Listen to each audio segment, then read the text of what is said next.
Please welcome former Speaker Newt Gingrich of Georgia and his wife, Callista Gingrich.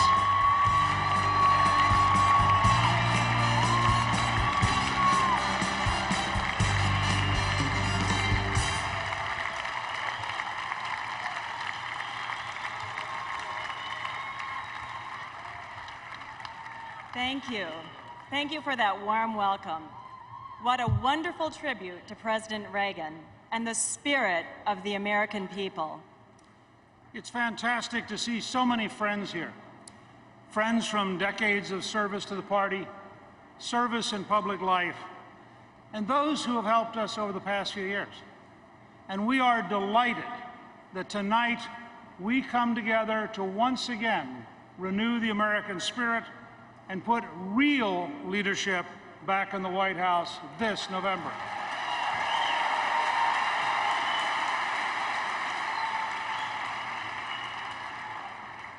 The election of Mitt Romney and Paul Ryan will decisively move America to a better future. Remembering President Reagan reminds us that the choices we make matter.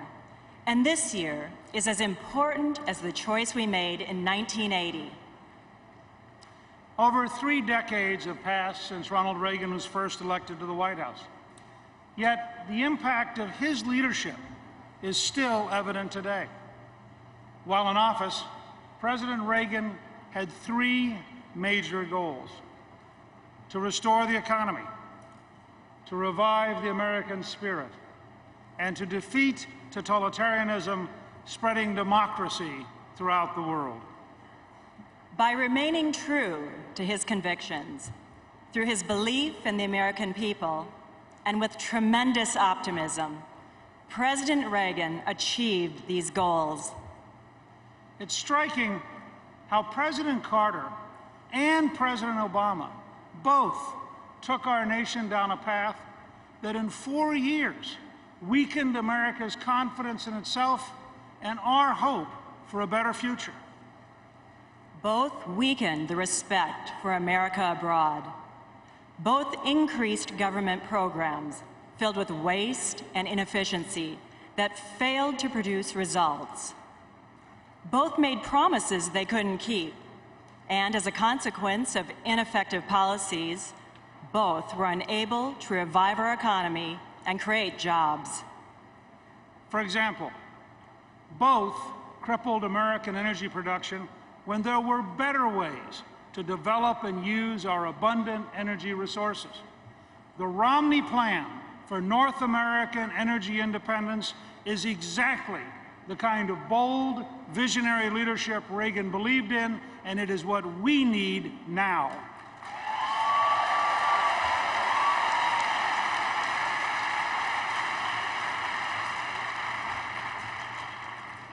The Reagan presidency also teaches us that there is a better way to put Americans back to work, create millions of jobs, and help every American achieve success. The Reagan program of tax cuts, regulatory reform, and spending controls worked. Reagan's belief in small business owners and entrepreneurs is a remarkable contrast with Obama's class warfare rhetoric, massive deficits, and a passion for taxing those who create jobs. The Romney Plan for a stronger middle class has deep roots in Ronald Reagan's approach. Reagan's commitment to reform welfare and to create a work requirement was a major achievement when he was governor of California. His pioneering work led to the historic welfare reform bill Congress and the President passed 30 years later. This bipartisan legislation reduced the size of government, made our country more competitive, and put millions of Americans back to work.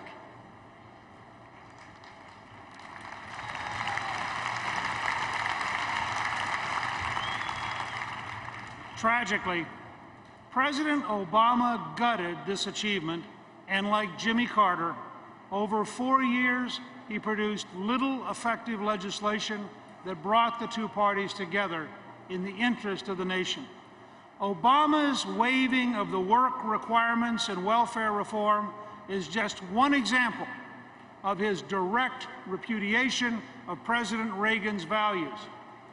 Obama's proud of what he's done and of his politically motivated partisanship, but he should be ashamed for putting politics before people.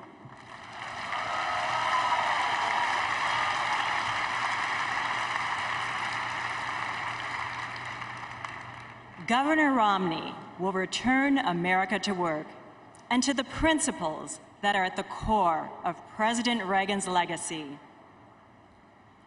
This year, the American people will once again have an important choice to make. Now, each of us must commit ourselves, in the tradition of Ronald Reagan, to come together. President Reagan said, "There is no substitute for victory." And this November, we cannot settle for anything less. This